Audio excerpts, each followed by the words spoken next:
Dallas is a no-holds-barred metropolis. A place where extremes are measured by what's visible and what's not.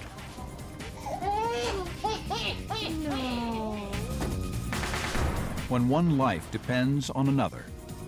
I want to be Keith Stoner. When success hangs in the balance. Or when homes become toxic breeding grounds. I was so sick, I felt like I was going to die. Survival becomes a matter of any means necessary.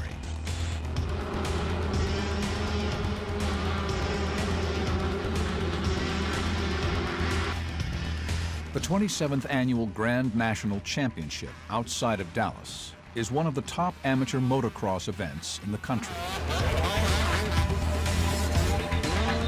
In 3 days, more than 300 9-lap races will be run over a course riddled with moguls, hills, and hairpin curves. A handful will make it to the finals. Others won't even get to the finish line. Ow, my wrist split. It's gonna hurt. You help me out. Okay, you help me. You know how much you can take. We're gonna slide this underneath your arm, okay? With speeds of up to 50 miles an hour and jumps that go as high as 30 feet, serious injuries are commonplace. If you take that continuous pounding like that throughout your career like that, by the time they're 28, 30 years old, they're going to have a body of a 68 to 70-year-old person. We're gonna roll you over on this backboard, okay?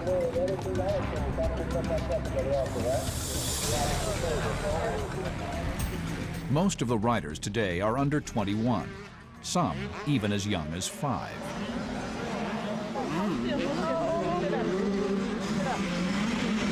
Vital to the safety of the riders is this group of emergency medical personnel. We'll just kind of just cross right to the side of Billy Landers runs Big D Emergency Medical Services. That's in the safest. Don't take no chances. Let's have a good day.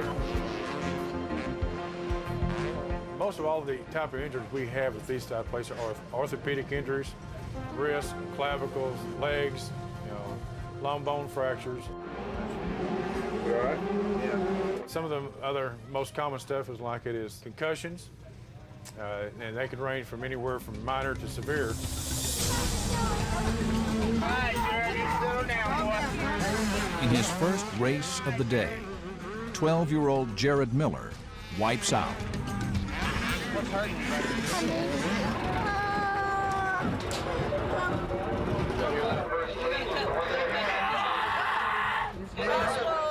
knee or broke leg, we don't know. We won't know until we get it x-rayed. Main thing is to keep it stable or keep any more damage. Okay, so as soon as we get it stable, it'll be a lot better, okay? Deanna Landers and her staff are concerned that Jared's injuries may be more serious than just a broken leg. Last year, roughly 34,000 riders in motocross events across the country suffered minor to severe injuries. Today, Jared is just one, and there are more coming. You know where you're at. Don't move your head and say yes or no. Okay, where you at? He sure is. He's in a very good mood. Keith Gaisford is 8 months old. He may not live to see his first birthday. You gonna blow some bubbles for us? Yeah. Because his liver is failing. You can tell how big the belly is when he contracts the belly. The distended belly button, then yet how tiny his little arms are. At 2 months, Keith was diagnosed with biliary atresia, a congenital disease of the liver, which destroys the bile ducts, causing fluids to build up in his abdominal cavity. With the liver not functioning properly, it being one of the vital organs, eventually, due to the damage, the liver will fail and he will die. Without the bile in his small intestine, he cannot digest his food. He won't grow. Yeah, just starving. He can't develop as a child physically.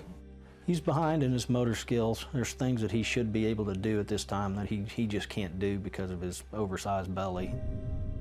To survive, Keith needs a liver transplant. There's Daddy. Hey, little buddy. Yeah. Whoops, where you going? Where you going? But he can't wait the 6 months it could take to get a traditional donor liver.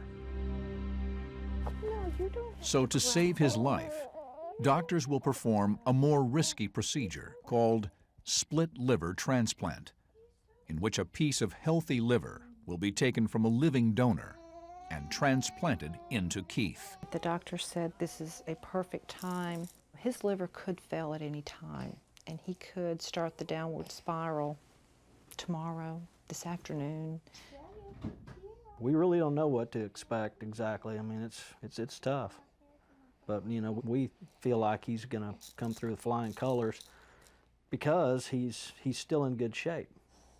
It's okay. Both Martha and Scott assumed that one of them would qualify as donors, but they don't. Although it rarely happens, neither has a matching blood type. Oh, there we go. That's the way you really take medicine. It was heartbreaking that we weren't going to be able to help our son. Instead, Scott and Martha found the answer to their prayers 400 miles away in Mississippi.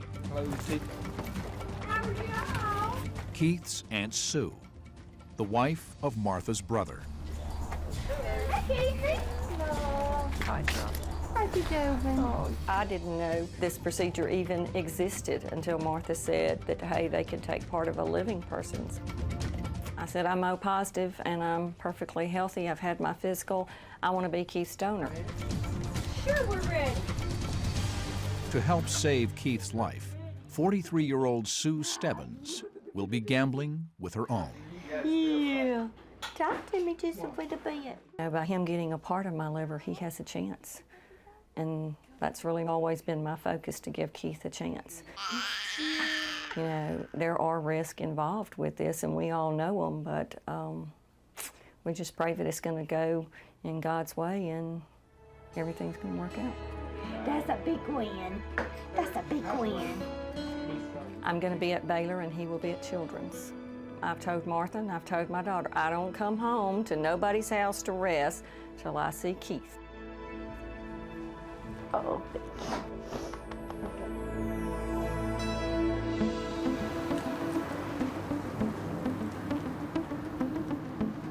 Before Dr. Richard Friedman can enter his own home, he needs to cover his body completely, from head to toe. Anytime I go into my house, I have to wear a complete environmental suit, with hood, cap, boots, have a respirator, which is going to filter out all the toxins and gas and particles, gloves. Because if any part of him is exposed, he could die. I'll start getting symptoms after about 20 minutes with the full suit up. Richard Friedman's home is dangerously toxic. It was just used a mess. We were trying to pack, and then we had to get out on an emergency basis. The nightmare began a year and a half ago with a water leak in the air conditioning unit. This whole ceiling area here just crashed down. Sheetrock everywhere, water everywhere. The black and discoloration around the rectangle is actual mold that's growing through the sheetrock. I had to buy huge fans just to vent air from the kitchen area through the living room, dining room, and then down the halls into the bedrooms. This whole roof fell in here, but with whatever mold that occurred, the fans were bringing the spores out to this side of the house because this air conditioner didn't work. And this fan was on to circulate the air, so they went everywhere. In Texas, severely debilitating chemical sensitivities like Dr. Friedman's are not uncommon. The state leads the nation in mold-related issues. I started getting respiratory problems. I started wheezing. At that point, I was so sick that I just, one night I was sitting on my couch and I said, I could barely breathe, and I said, if I don't leave this house now, I felt like I was going to die. Re-exposure to the mold in his house quickly leaves Dr. Friedman weak and dizzy. I have to get outside. I'm starting to get dizzy. For the past month, Friedman, a doctor of osteopathic medicine, has been forced to live in hotels, like this cramped but germ-free environment. If I'll lose my new home, I should write an article on how to shrink 3,000 square feet living down to 100. These are charts that I have to work on, patient charts, and they've been put through decontamination. Here's my entire wardrobe. I have a couple pair of jeans and 3 pair of Dockers and a vest and 2 coats. Anything else I've tried to clean, I'm going to have to destroy because I haven't been able to wear anything, even with the proper cleaning methods. Worst of all, Dr. Friedman believes the mold in his home has damaged his brain. I would just forget things. It would take me an hour and a half to get out the door. I would forget where my keys are. I've never lost my keys in my life. I'd have to make lists to remind myself and over again, and then you'd lose the lists, and it got to the point where your whole day is just getting up and getting out and running a few errands, and with the fatigue and stuff, that's your whole day. Vernon, hi, Dr. Friedman. 3 weeks ago, I was in Walmart needing to buy some basic living things. I spent 5 hours in Walmart and didn't buy a thing. I didn't even realize it was 5 hours. I was just wandering around in there. Okay, so we do have air samples of Stachybotrys and Penicillium. With the help of an environmental specialist, Richard Friedman is hoping to solve the mystery of what is poisoning his house and his body.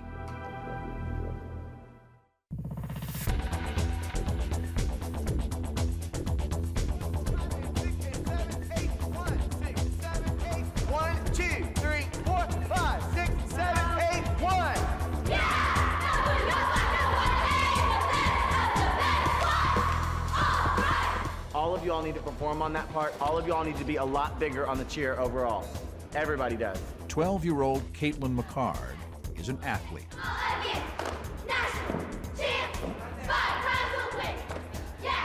In one of the most competitive sports in the country.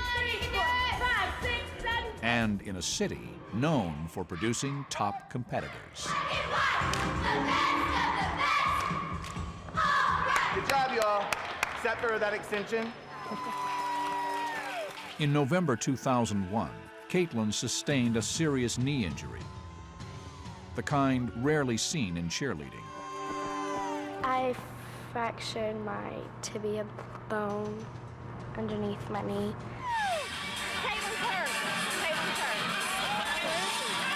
I sort of slowed down because there's girls that tumble forward and they weren't totally out of my way, but I kept going and I ended up throwing it anyways. When she landed, her leg was locked out and it hyperextended, which caused her MCL to tear. And she tried to get up and finish the routine, but right when she stood up, her knee just looked like a noodle. It was not pretty. Yeah. 3 months after that debilitating injury, Caitlin is scheduled to compete for the first time, and the stakes couldn't be higher. The National Cheerleading Championships. Nationals is tomorrow. You do it full out, meaning energy, performance, and skills every single time that we go through it until we leave today. Got it? Come on, y'all. I tell all the athletes, if you are injured, you're not injured anymore. You suck it up until it's over, and that might sound cold and callous, but it's the harsh reality of competitive cheerleading. Go, stunts, full out.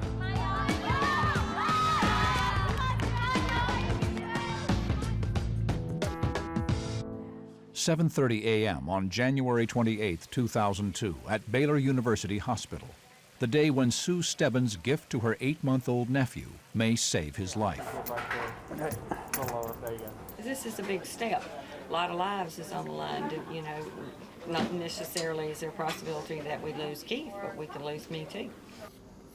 Dr. Robert Goldstein begins by examining her liver.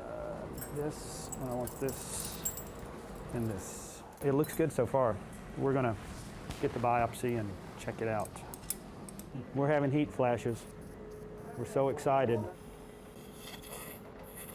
A biopsy will determine whether Sue's liver is healthy enough to be split and transplanted into baby Keith.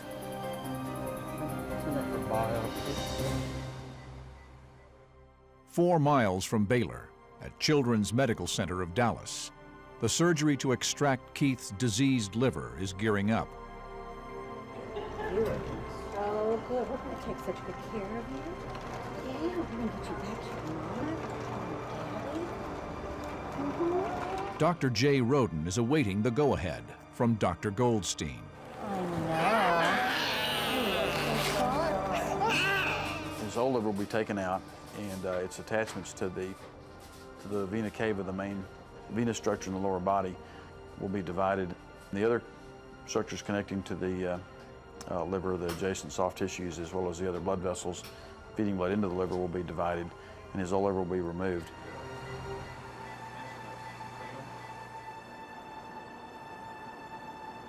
Another one? It doesn't look bad. You know, it's not 100%, but it's pretty close. Back at Baylor, Sue's biopsy is good. The transplant is a go. Dr. Goldstein will remove the left lateral segment of Sue's liver, small enough to fit into baby Keith. It's a good-sized piece of liver, so I think it's probably fine. Get his beak in here.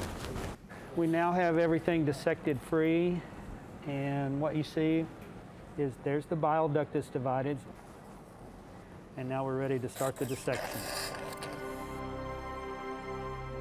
I just spoke with the room at Baylor, and Dr. Goldstein is in the process right now of splitting the liver. We're now looking for the hepatic artery and portal vein. He's obviously not a totally healthy child, and there's always a risk of bleeding, risk of getting air into a vessel when we're sewing these big vessels together that could embolize to his heart. The biliary atresia that's damaging Keith's liver is rare, affecting just 1 in 15,000 babies. Dr. Goldstein would like to know, is it okay to take the liver out? Yep. Dr. Roden says that would be great. Everything looking okay? Okay, thank you very much. Bye-bye.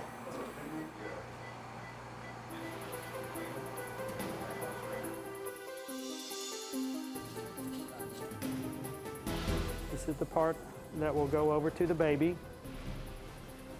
and this is the part that'll stay with the aunt, and we'll take the liver out and then we'll flush it with preservation solution. And that's it. Nothing to it. Piece of cake. All right, Ed, you ready? Come on over. Good.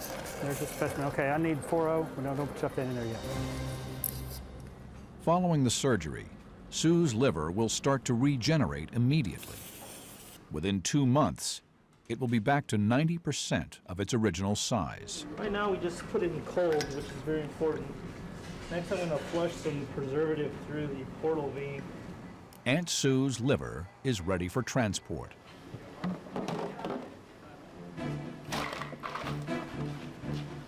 Baylor police officers escort the precious cargo on the 10-minute ride to Children's Hospital.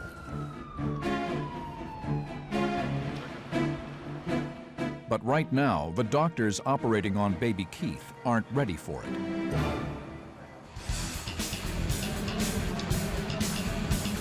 At the 27th Grand National Championships, medics are treating everything from superficial wounds to major orthopedic injuries. 12-year-old motocross racer Jared Miller had a serious fall. Underneath the board. Okay. His knee is probably broken. We got to get it checked out. While EMTs have their hands full in the trailer, out on the track, another serious injury. Don't move it, dude! Don't move it! 18-year-old Lindsey Wadsworth may have dislocated his shoulder. Oh, God, that hurts! I'm not going to let it drop. I'm not going to let it drop. Okay, okay. Oh, man, that hurts. Possible fracture. What I'm doing is checking your pulse under here. He's got good pulse under here, okay? You want us to sling it, or does it feel better whenever you just hold it out yourself? Because if we sling it, it's going to have to be close to your body. No, it can't get close to your body. Okay. All right, get up. You have any painkillers? Lindsay needs to go to the hospital. You guys want to go get the truck? Well, it's up to you. Do you want to go on the ambulance? No. Well, we'll get the truck. Who wants to go on an ambulance? Okay. We don't even know where a hospital is. You might go on a 2-hour joyride.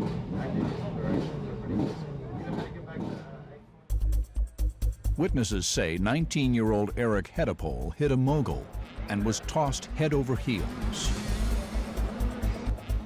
How old are you? 19. You know where you're at. Don't move your head. Just say yes or no. Okay. Where are you at? Okay. Does it hurt when I push on your clavicle over here? How about your shoulder? When he presented to me, he was in the stunned phase. You have the typical blank stare. You don't remember what day? Monday, Tuesday? He didn't remember where he was. He didn't remember the crash or anything. It's all right. Short-term memory lapses are a primary indicator of head trauma. Those were indications of possible concussion. The way he landed head first is another indicator. He also is complaining of headache and nausea, which is another sign of concussions. Oxygen making me nauseated. No, I think actually the concussion's making you nauseated. The O2's got to help. Don't move your neck. Don't move your neck. No, there's nothing broke, but your melon up there has been rattled a little bit. Head trauma is one of the worst types of motocross injuries, but it's not the most common or even the most painful.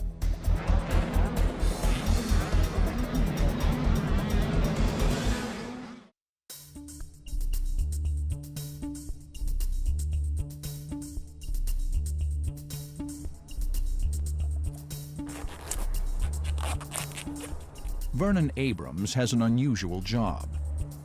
Some of the greener ones are probably penicillium. Some of the darker ones may be cladosporium.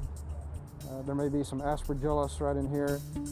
He is a mold detective. This plate was actually taken in a bedroom behind a refrigerator. Abrams and his partner, Robert Miller, are looking for clues that will help identify the toxic mold that is poisoning Richard Friedman's home. Well, Texas obviously is a hotbed for mold-related issues. We know that there has been mold exposure to Dr. Friedman, so we don't want to take any chances. In many parts of our state, we don't have a lot of rain. On the other hand, when it comes, it seems to come in just a few bursts. Some of those violent storms really result in some significant damage, which then allows water intrusion, and that's the key, is water intrusion. Obviously, we wear respiratory protection to keep us from breathing the spores that are going to be present. The investigators suspect that Dr. Friedman's memory and respiratory problems are being caused by some strand of black mold, the most noxious types of mold found in Texas.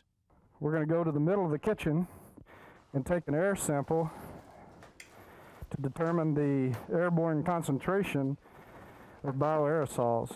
We test for not only mold particulates, but we also test for viable spores. That would be ones that are still growing. In Friedman's case, severe water damage created a breeding ground for the highly toxic black mold known as Stachybotrys, as well as Aspergillus. These materials have been contaminated somewhat, and obviously we can see from this kitchen vent, which we removed the cover to do some sampling here, you can see quite a bit of mold growth around that particular ductwork. This is a A6 collection air sampling device.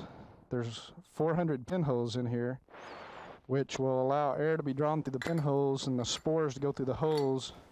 Abrams collects mold samples from different parts of the house that will be sent to a lab for analysis. That on film, but you can see the impaction holes left in the media. This wallpaper, you can see quite a bit of growth underneath it.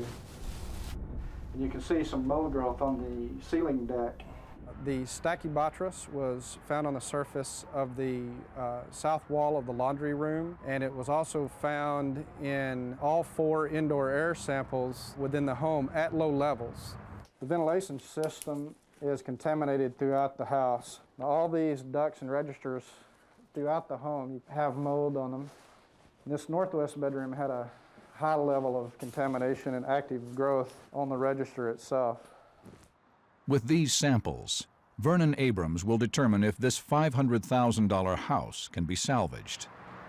The contamination was throughout the air conditioning system and in the kitchen and the ceiling, and also in the laundry room and in the master bathroom. In the meantime, Richard Friedman has no home and no idea if he will ever get better. He's hoping the doctor he's about to see will be able to give him some answers. There's people here. Stay with me. Warm up on the bike? Last November, 12-year-old cheerleader Caitlin McCarg suffered a fracture of the tibial plateau, the critical weight-bearing portion of the knee joint. Did you practice this week? Every day. Yeah. The injury sidelined her from competition, but tomorrow she is scheduled to perform in the Nationals, the most important event of the year. Good. A little sore today. To prepare, Caitlin has been undergoing physical therapy 3 times a week. I think today we'll take her through a routine again, and I want to see if her knee is. She was describing some of this popping that she was getting. Yeah, so what does that mean? So we'll look at that, and all right, let's look at your knee. Now, when your knee was popping, what kind of movement were you doing? When I would bend down with weight on it. With weight on it. You have a little bit of swelling in it today, and that's with all that activity you've had this week. So we'll make sure that we get some ice on it.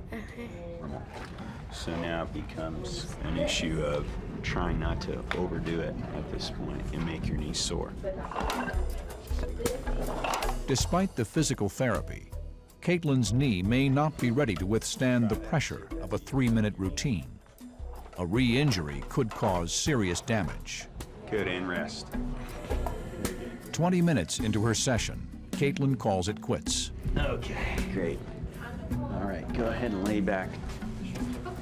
And this is what cheerleading's all about. So hopefully with a little ice, control some pain and swelling, and she'll be able to perform. Okay, you just relax. If she is complaining of pain, or you notice that she's favoring that leg, we'll just have her stop and just walk through it so that we don't irritate the knee any further for the competition tomorrow.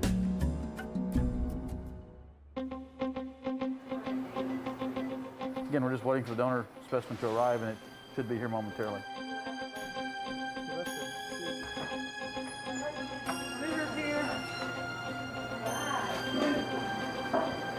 8-month-old Keith Gaisford has been in the OR for close to 2 hours, fighting for his life. His doctor is waiting for Sue's liver before taking Keith's out. But now there's a problem. Keith's veins are larger than Sue's and not compatible. The big problem is the portal vein. There are 2 widely separated branches of portal vein. This is pretty funky. The portal vein carries fats and glucose to the liver. Keith's atresia may have caused his portal vein to become enlarged. Dr. Roden has to find a way to make the 2 veins fit together, or the transplant will fail. I wonder if I just need a Y piece of vein or something like that to connect those 2. It's going to be difficult getting them together otherwise. Can somebody run that stuff over here? Just okay, so just some low artery and vein. All right, thanks. Dr. Goldstein will make a graft from a cadaver and get it over to Dr. Roden. Let me see it. I got it now. Almost 5 hours after the surgery began, Keith's diseased liver is finally coming out. It's almost twice the normal size. Okay, liver is sized at 1501. Okay, let's go show Mom and Dad. See there? See that little bit of pink tissue? That's the only viable tissue, the healthy tissue he's got right there. This whole liver, so you can see why he was so sick and why he needed a liver transplant. Okay? Hold the liver up there and you have a pair of forceps. Dr. Roden now faces the most difficult part of the procedure, connecting Aunt Sue's liver to Keith. Okay, it's going to sit about like that. Portal vein tied off, hepatic artery branches there. And we will plug in the hepatic vein of the new liver right in here and then hook these vessels up. Okay? But within minutes, Dr. Roden encounters another unexpected problem, this one more serious than the last. The new liver is bleeding. Martha Hyde, this is Jackie in the OR. Just wanted to let you know what's going on with Keith right now. We seem to be having a little bit of a problem with the bleeding.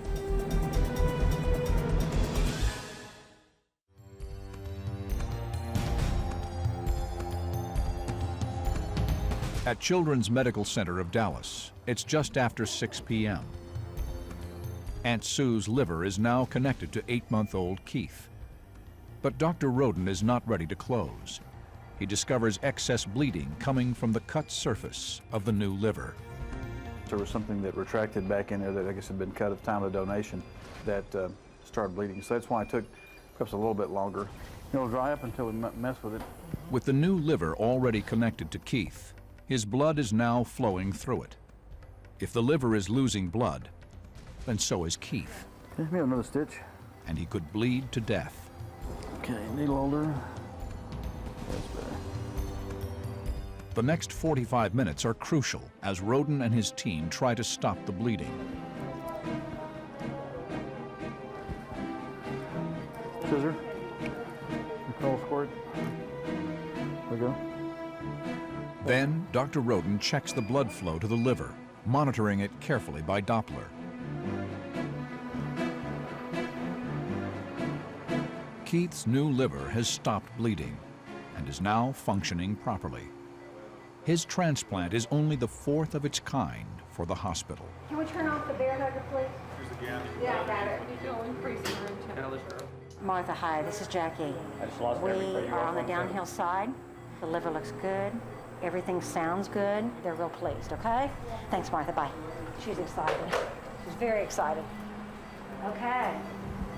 Here's Mom and Dad. We're going to let you peek at him for just a brief moment, okay? Okay. And then we'll get him situated. It'll take about 45 minutes, okay? So I'll let you go ahead and come on up. Look at him. Go ahead and touch him. Go ahead. No, we haven't cleaned. No. It's okay. Okay, he's doing fine. Don't need to touch him. Okay, he's doing fine. Thank you. Okay.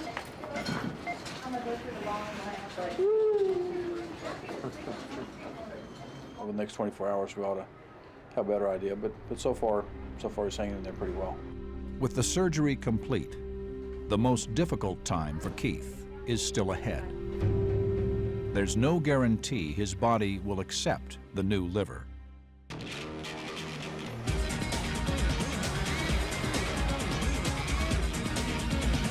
Each year, there are countless motocross injuries across the country.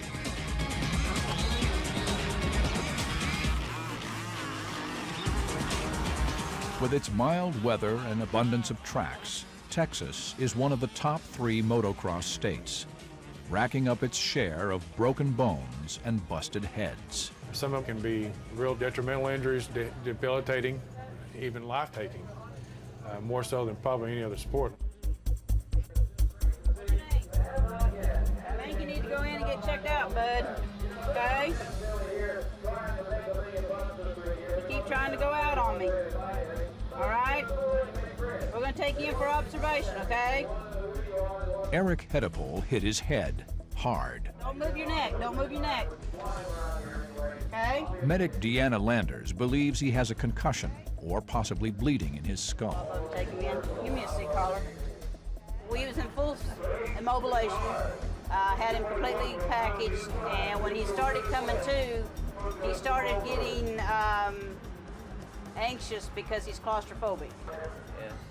If I take this off, and there is something wrong with your neck that we don't know about and you don't feel right now, and something happens and you get paralyzed. I won't hold you liable. Well, no, I just want you to understand the consequences that you might have. Right now, we got you stable. Eric needs an MRI. Against Deanna's advice, he refuses to go to the hospital. All she can do is warn him of the consequences. I tried talking him out of it and discussed the possibilities of a closed head injury, what signs and symptoms look for. I explained it to his parents, and all three of them opted just to let him walk out. So, very common around here. About the only time we get them that they do come in, not AMA, is when they're totally unconscious and they can't make a decision. In the past 2 years, the number of women in motocross has jumped from 2% to 10%. The course is the same, the bikes are the same, and so are the injuries.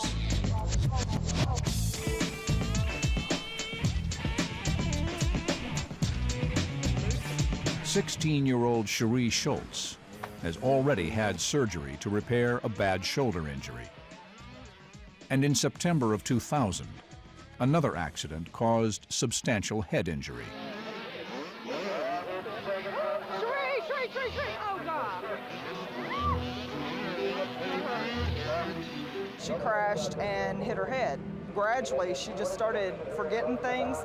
The questions they were asking her when you have a head injury, she was getting her birth date wrong. What's his name? Ray. What do we call him? What does everybody call him? Ray. Do we only have one dog or do we have two dogs? I don't know, maybe.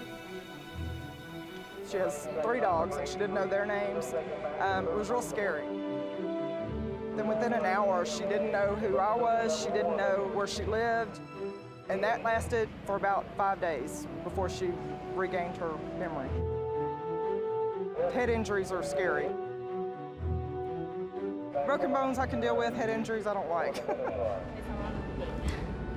Today is Cherie's first national race in 8 months.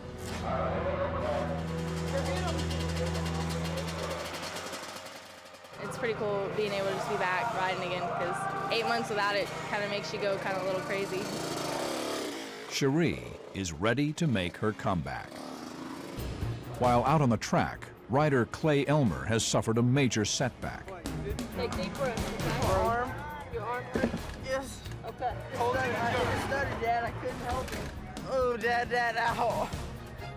Oh, how do you know it's broke? Ow. Where's it hurt? Up here? Oh, yes, right there. Well, lay down, Clayton. Lay down and don't move. Going you this way, okay? Oh. I'm gonna take you to the trailer. We're gonna get checked out, okay? Okay. We're gonna have a bumpy ride, okay? Clay may have snapped his thigh bone. Coming in with possible femur fracture.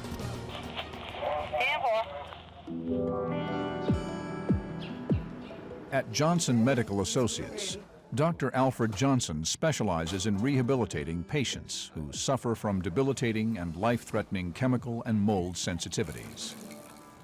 Roll your sleeve up. Start you on aspergillus. Patients like Dr. Richard Friedman, who has lost his house, his career, and even his memory because of a mold infestation in his home. How was that? Not so bad.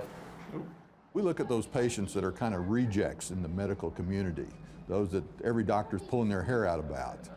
They just don't know what to do. Super bad. Thank you.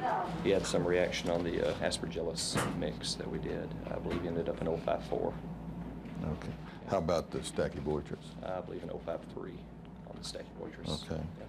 Dr. Friedman's test results put him in the moderate to severe range. Overall, 10% of the U.S. population has mold sensitivities similar to his. Let's have a seat right here.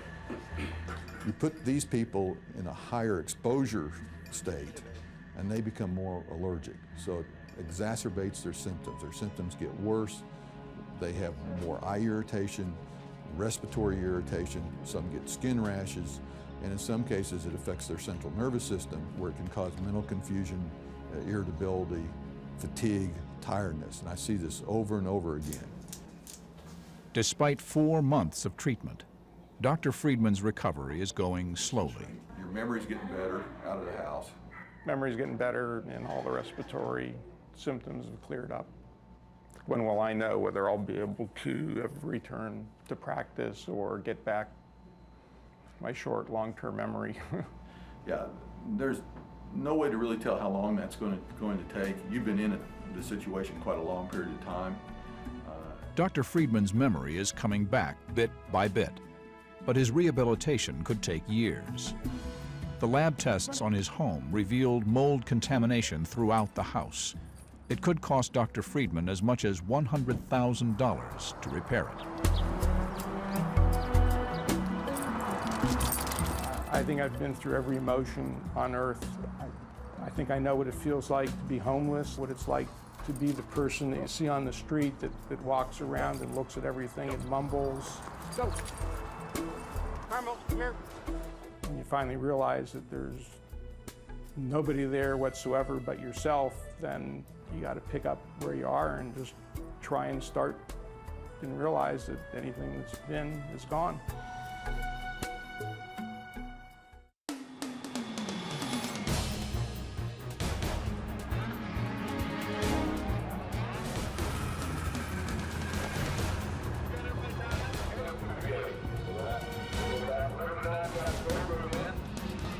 What's your name? Clay Elmer. Clay? The motocross medics are certain that 14-year-old Clay Elmer broke some part of his leg. All right. You sure are. Somebody else came over the jump and didn't know they were down and landed on his leg and broke his leg. You hurting in your neck anywhere?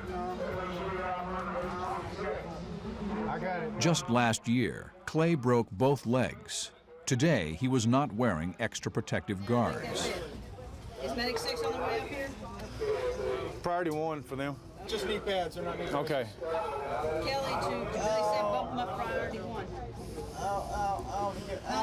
His thigh bone is broken, and the pain is unbearable, but the medics must examine his leg. Okay, up on the leg just a little bit.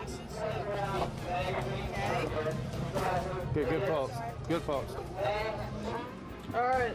This might sting for a little bit, okay? But it's gonna make it feel better in the end, okay? Let me know. Femur fractures require immediate traction. The broken bones can cause splintering as well as nerve and tissue damage.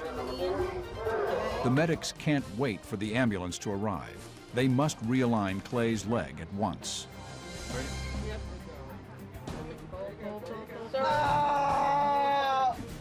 Does that release any pressure? Oh no, it hurt. I know it hurts. It's not hurt. You just relax. Relax your muscles.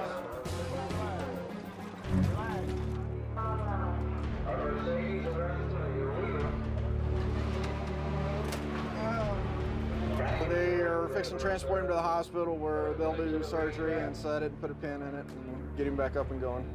Perfect. And we'll be back out tomorrow to ride again. 30 minutes after his crash, Clay is on his way to the hospital. Meanwhile, Cherie Schultz is about to ride her first national race in 8 months. The hardest part of the track is probably the braking bumps going into turns, because you're having to brake and stand up and get in a position and stop it at the same time, and braking bumps are trying to throw you over the bar. You got to think quick, and if you don't, you're probably going to end up going over the bar, so that's probably the toughest part.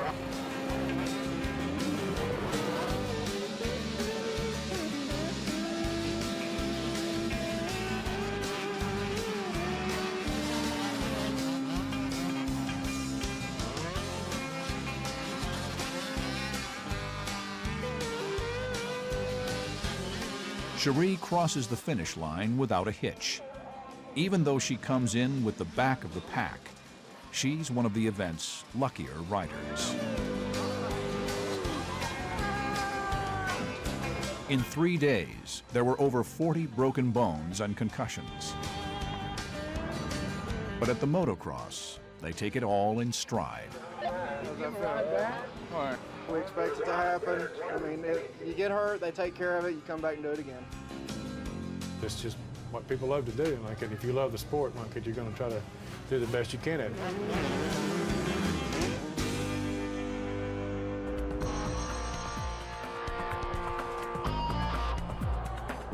At the 24th Annual NCA All-Star National Championships,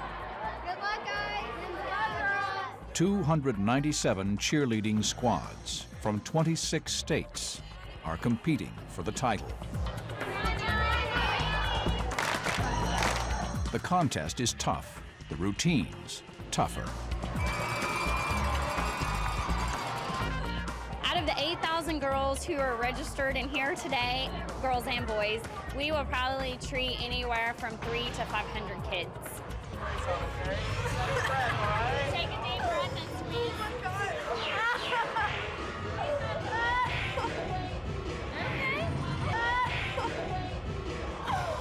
We have had dislocated elbows, shoulders, kneecaps. We've had ankles, broken elbows and arms. We're gonna ice it just like that. It's gonna be cold.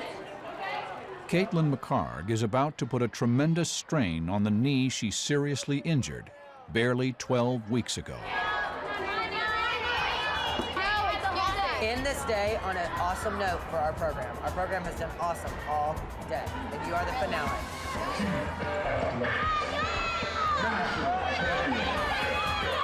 I think she's gonna be fine.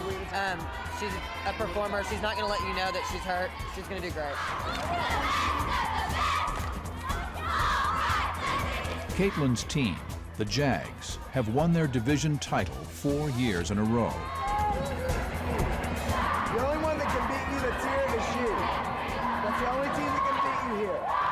Relax, make it fun, show off, and get the highest score of this competition. Let me show you how it's done. On the first start, I didn't do as good as I'd like to. I didn't twist all the way around.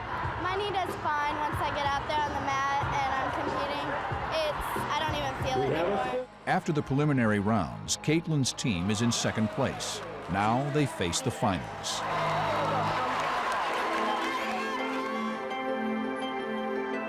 How's the shoulder in the back? My back is killing me. About 12 days after donating a part of her liver to her 8-month-old nephew, Sue Stebbins' body is slowly recovering. It don't matter if you walk, it don't matter if you lay on your side, it don't matter if you lay on your back, it's gonna hurt. So it ought to be all right. Sue's recovered, she's doing fine. Keith's got his new part of his liver and he's got his chance at life, and I think it's just a miracle. That's okay. I'll be strong again before long. Before she heads back to Mississippi today, Sue has one more stop to make. Right there. No. Hi, Pumpkin.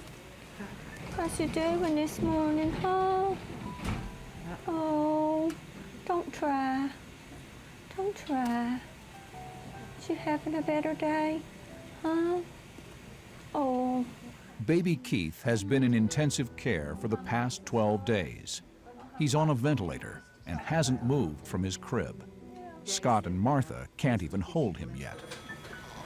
I was hoping I was going to get to hold you just a little bit. It's the 12th day of no holding the baby. I love you, Keith. Just hope I gave you a chance.